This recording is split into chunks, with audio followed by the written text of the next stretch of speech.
Disponível mais um vídeo para você aprender mais sobre investimentos. Neste vídeo eu falarei sobre fundos de investimentos. Então, se você está chegando agora, o quê?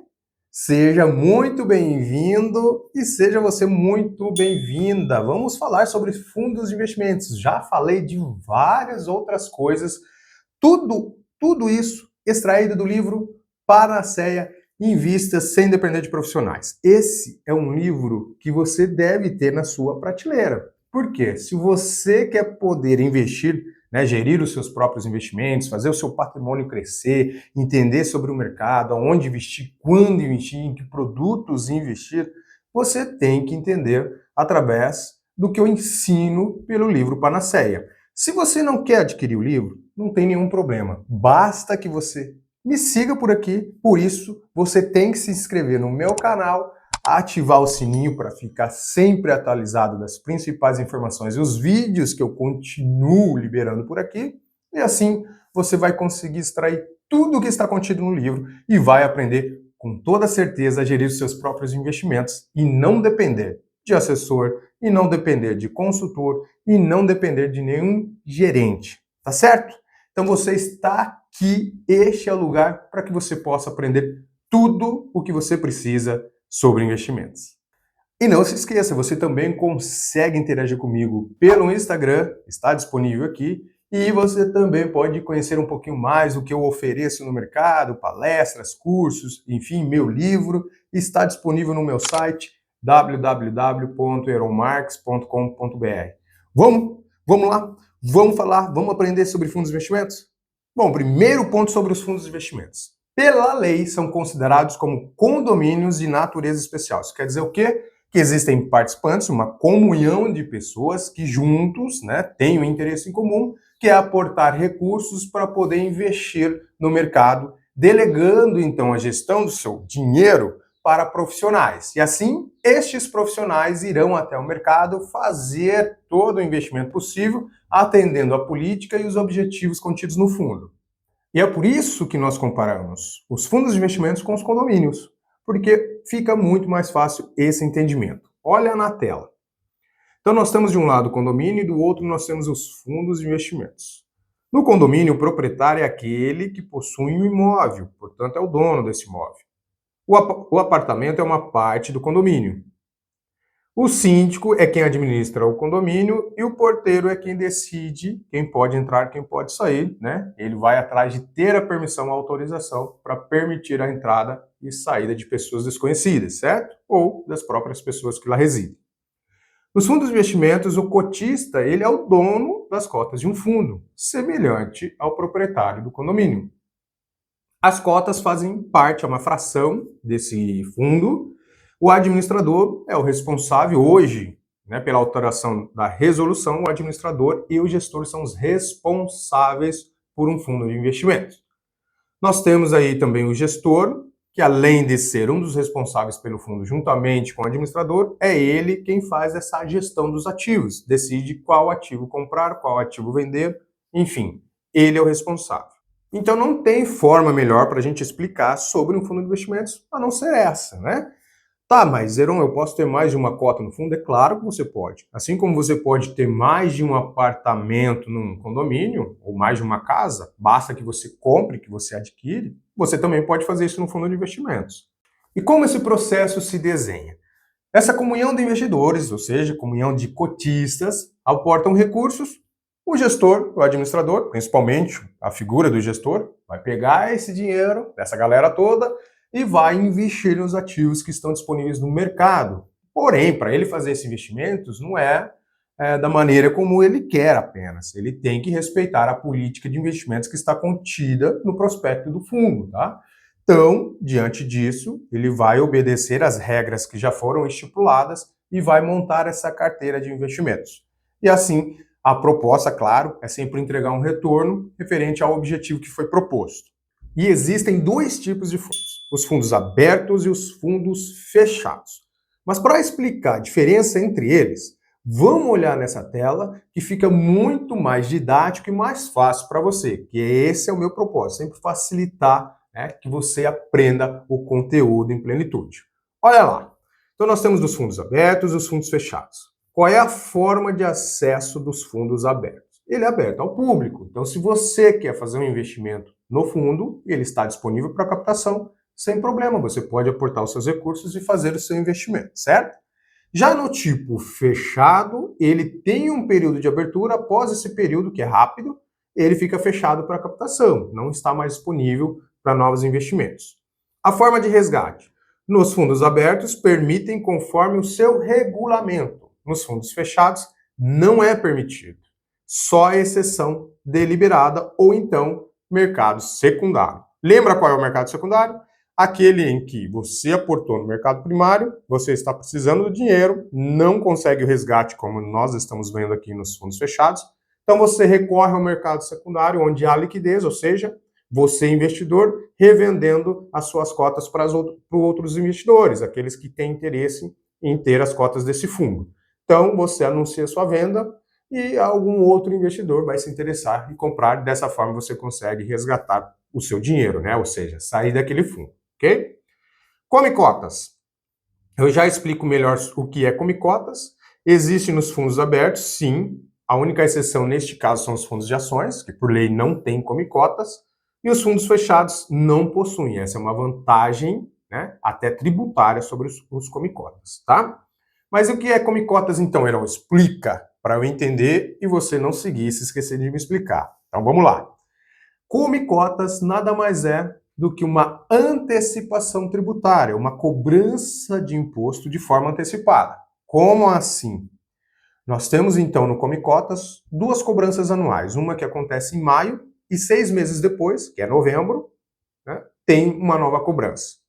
E como isso é feito? Existe um cálculo que não é nada demais, a não ser, né, um cálculo referente àquilo que é devido em termos tributários, e vai antecipar essa cobrança de impostos, tá?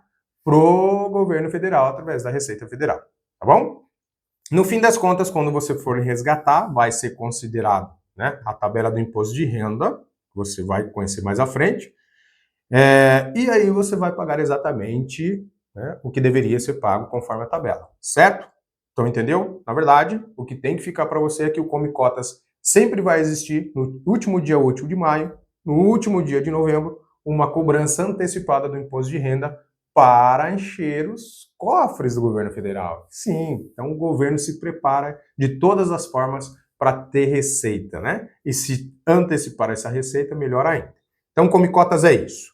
As transferências podem ser feitas nos fundos abertos? Não, somente por decisão judicial. Que transferência, Heron? Você transferir as cotas para um terceiro, para um filho, para um pai, para um irmão.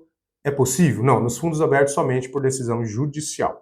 Nos fundos exclusivos, sim, é possível, tá? Por isso que os fundos exclusivos são montados, são preparados para grandes famílias, para grandes investidores, né, que detêm muito recurso, porque como há transferência, isso aqui é um processo sucessório, um planejamento sucessório. Então, se a pessoa falecer, ele já deixa estruturado para que as suas cotas sejam transferidas aos seus herdeiros. Então, por isso que os fundos fechados são tidos como os fundos exclusivos. E qual é o prazo? Nos fundos abertos tem prazo indeterminado e os fundos fechados costumam ter o prazo determinado. Agora nós vamos ver aqui um pouquinho sobre a tipificação dos fundos. Nós temos os fundos de renda fixa. O que você precisa entender é que você já viu, né? Acredito que você tenha visto o vídeo sobre os ativos de renda fixa, né? Então, o que é um fundo de renda fixa? É um fundo que vai investir nesses ativos que você conheceu. Então, você viu lá CDB, você conheceu sobre LCI, LCA, né? Enfim, debentures, uma enxurrada de ativos que eu já falei num vídeo sobre renda fixa. Então, o fundo de renda fixa é isso. Só para ele ser considerado um fundo de renda fixa, ele tem que ter, né, no mínimo 80% do seu patrimônio líquido, ou seja, de tudo que ele arrecadou, de tudo que ele tem em termos de patrimônio, de dinheiro, de recursos, aplicado em ativos de renda fixa, que são eles ali, principalmente os títulos públicos federais ou CDBs, né, semelhantes a esses títulos, ok? Atendendo esse percentual mínimo, ou seja, no mínimo 80% do patrimônio líquido do fundo, investido nesses ativos, é considerado um ativo, um fundo de renda fixa. E os fundos de ações? Bom, os fundos de ações são aqueles que vão investir em ações, mas não só os ativos ações. Vai investir em bônus de subscrição, que você já conheceu, vai investir em outros fundos de ações, então ativos que estão relacionados às ações, certo?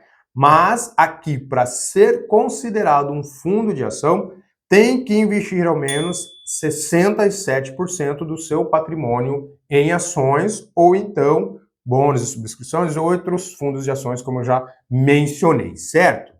E os fundos multimercados? Os fundos multimercado já é uma categoria que ele não tem nenhum compromisso de concentração. Como assim? Bom, eu não preciso investir 80% em renda fixa ou eu preciso investir 67% em ações. Não, não tem esse compromisso de concentração. É livre. Então você pode investir um pouquinho em câmbio, você pode investir um pouquinho em derivativos, você pode investir um pouco em renda fixa, um pouco em ações, enfim, tem toda essa praticidade num fundo multimercado. Por isso que ele é considerado mais um fundo de hedge, né? Um fundo de proteção, porque ele já traz muito essa diversificação, né? E claro, é sempre bom ter um bom fundo multimercado ou alguns bons fundos multimercados na sua carteira para essa proteção extra.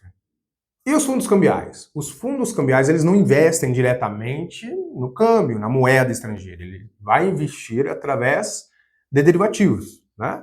Então, direto ou indiretamente, através de derivativos, ele faz esse investimento em ativos relacionados a essas moedas, tá? No mínimo, 80% do seu patrimônio tem que ser investido nesses ativos para ser considerado um fundo cambial. O próximo são os fundos incentivados em infraestrutura, que devem investir ao menos 85% do seu patrimônio em ativos relacionados à implementação de projetos que têm incentivos do governo federal, certo? Quando isso for realizado, por ser do tipo incentivado em infraestruturas em que o governo incentiva, permite esse incentivo, contém um atrativo bem interessante. Qual é? Você já viu que as debentures levam aqueles nomes, né? Debentures incentivadas. Quando tem esse nome incentivado, é porque tem um incentivo bacana. Qual é? A isenção do imposto de renda. Então, para os fundos incentivados também, né, é permitido a isenção do imposto de renda. Então, tá aí também uma ótima opção para você fugir de toda essa carga tributária que existe no nosso mercado financeiro. E nós já falamos sobre ETF, eu só vou relembrar aqui então que é um fundo de índice, tá? Fundo de índice, ele vai buscar replicar o índice, seja ele Bovespa, seja ele DI, seja ele IPCA. Então são fundos que vão acompanhar esses indicadores. Quando nós falamos que vai acompanhar, ele não tem a proposta de superar o seu benchmark, que esses indicadores são como benchmarks, né? Uma referência. Então eles vão apenas acompanhar e do lado. Então, se o Bovespa sobe 5% em um mês, esse fundo vai te entregar 4,9%, 4,95%. Se o DI está em torno de 15% ao ano, ele vai te entregar ali 14,98%, 14,95%, vai estar bem próximo. Então, os fundos de índice são fundos passivos, isso exige menos da gestão profissional, por exigir menos dessa gestão, as taxas de administração são bem baixas e por isso se torna um produto muito interessante para quem deseja investir no mercado. Só lembrando, os fundos de índice estão disponíveis aí no ambiente da Bolsa de Valores, através da B3, e é desta forma que você consegue investir, assim como os fundos imobiliários.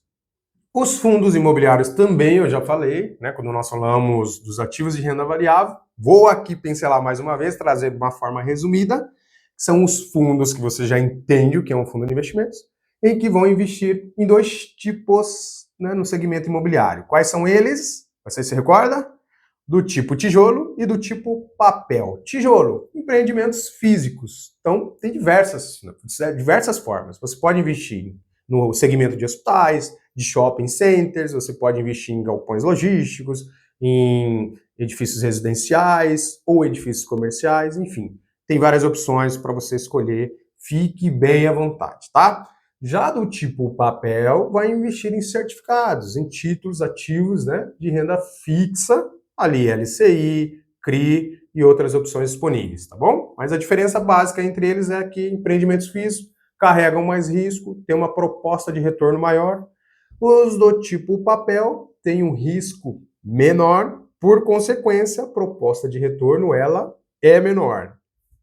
E um detalhe importante, eu falei de uma forma muito rápida, né, quando eu falei dos ativos de renda variável, agora eu vou falar de uma forma mais tranquila. Vamos lá, vamos só recapitular. Os fundos de investimentos imobiliários, eles têm também essa proposta da isenção no recebimento dos aluguéis, né, desses rendimentos mensais. Mas para que isso aconteça, tem que ser respeitado essas três regrinhas.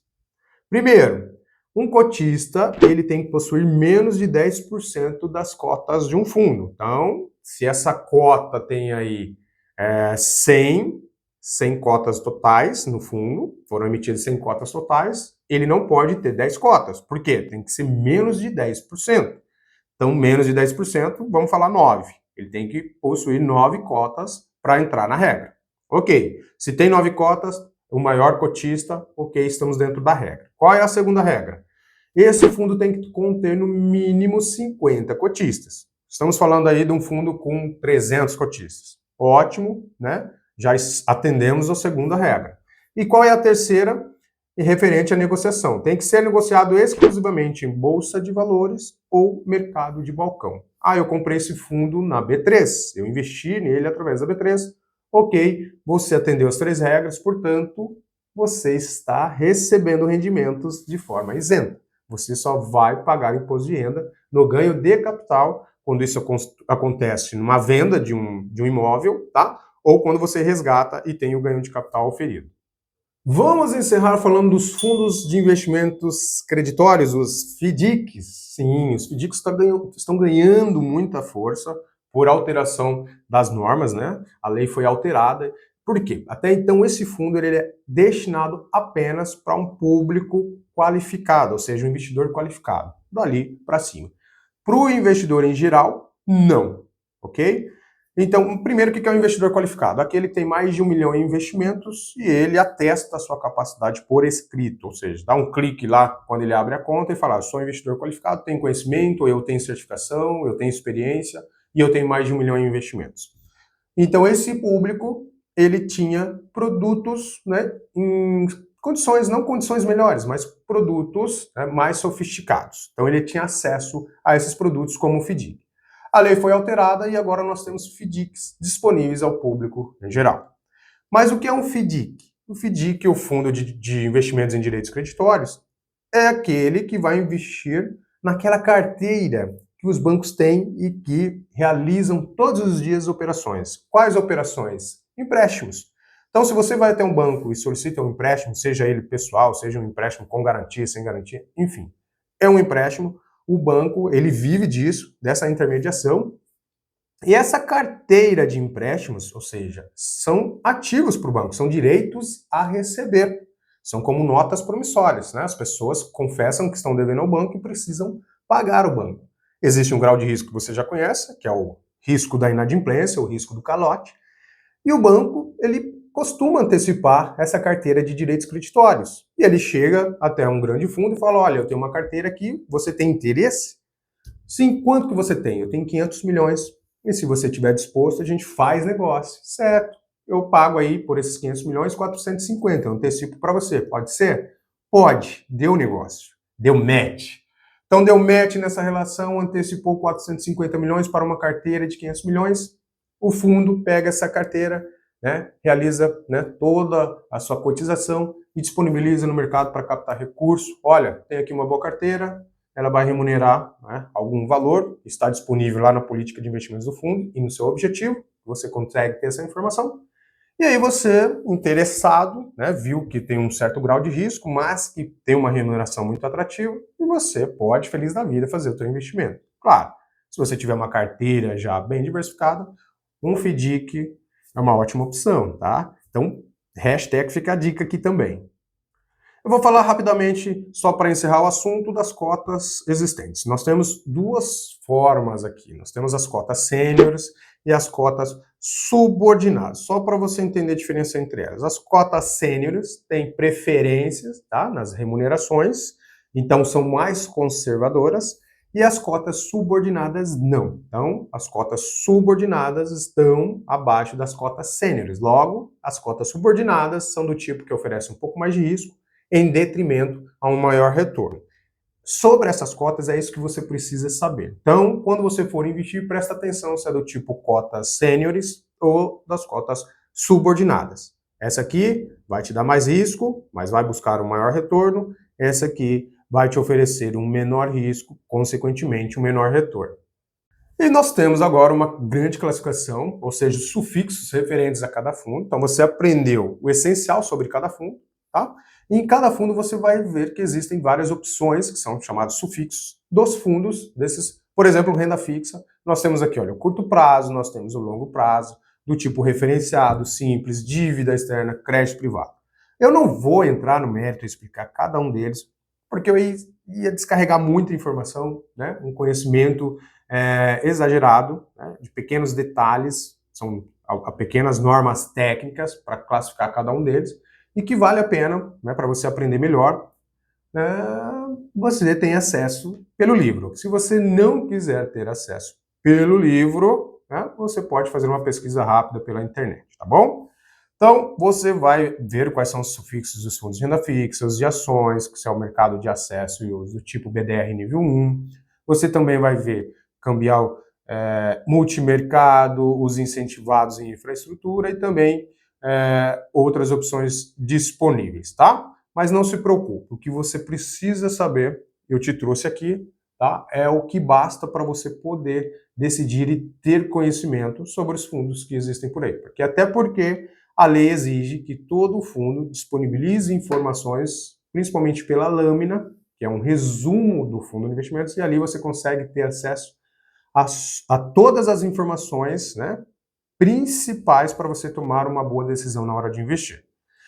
Caso você se sinta inseguro ainda e não se sente muito à vontade, você pode entrar lá no meu site, faça contato, me envie um e-mail, você pode me chamar lá pelo Instagram, me manda a sua dúvida, eu vou te ajudar, porque você vai conseguir montar sua carteira de investimentos. Mas eu comprei o livro e estou assistindo os seus vídeos, ainda estou inseguro. Fica tranquilo, conta comigo. Me chama lá pelo Instagram, recorre ao meu site, a gente vai te ajudar de alguma forma, tá? Vamos encerrar esse assunto? Tá curtinho, tá bom, mas a gente precisa encerrar porque tem mais vídeos por aí. Vamos falar sobre a tributação nos fundos de investimentos, tá? Já falei sobre Come-Cotas, que é uma antecipação, então, do imposto para a Receita Federal, né? O governo quer dessa maneira, então, sempre em maio e novembro, né, vai haver essa antecipação para o governo federal. E como funciona isso, tá? Então, os fundos de ações, só lembrando, eles não possuem Come-Cotas, já os fundos que tem ali são considerados, como eu falei há pouco, né, das classificações dos fundos através do sufixo. Se for do tipo curto prazo, haverá sempre essa antecipação a título de 20%. Então, em maio desconta 20% a título de imposto de renda, e em novembro também, sempre, todos os anos. Se você ficar 10 anos nesse fundo de investimentos, você vai ter todos os anos 20% sendo descontados, antecipados em maio e 20% sendo antecipado em novembro. A mesma coisa quando for do tipo longo prazo. E normalmente o nome do fundo já traz essa característica, tá? Se é do tipo curto prazo ou se é do tipo longo prazo. Então você vê que a maioria é do tipo longo prazo, logo a alíquota antecipada em maio e novembro será sempre 15%. E essa tributação, respeitando aquela regrinha, né, de ativos de renda fixa, aquela tabela regressiva do imposto de renda, ela só vai valer para aqueles fundos que não estão sujeitos à isenção, que não são fundos de ações, né, cuja alíquota é de 15%, e fundos imobiliários também, e outros fundos como os fundos incentivados, tá bom? Então aqui você vai ver que é por prazo, e você já conhece, você já viu lá nos ativos de renda fixa quando nós falamos de tributação. Então no resgate é isso aqui. Você tem antecipação conforme os fundos de curto prazo ou longo prazo, mas no fim das contas, quando você realizar o resgate, haverá aquela compensação. Opa, já foi antecipado, maio e novembro, então ele está aqui, ó. Ele está resgatando em 181 a 360 dias, então ele tem que pagar 20%. Então, só vai descontar o que falta para complementar os 20% total, tá? No fim das contas, o que vai prevalecer é essa regra contida aí na tabela regressiva do imposto de renda, tá? A regra acima do Come-Cotas é só para antecipar esses impostos ao longo do ano para o governo federal através da Receita, ok? Ficou bem claro isso?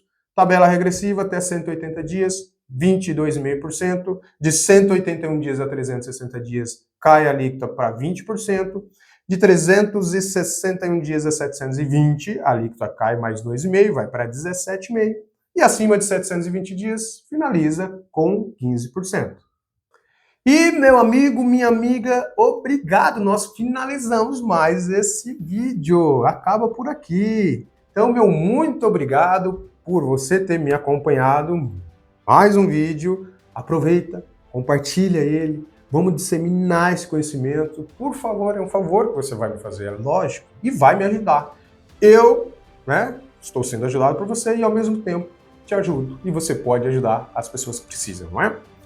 Vamos lá, não se esqueça de se inscrever no meu canal, ativar os sininhos, ficar por dentro de tudo que está acontecendo aqui. Você pode interagir comigo lá pelo Instagram.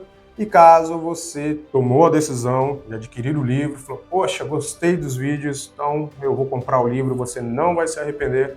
É só correr lá no site e você consegue fazer a aquisição do e-book ou do livro físico, já está disponível aí na plataforma do Google ou também na Amazon. E continue por aqui, continue me acompanhando. Eu te espero para o próximo vídeo. Até lá!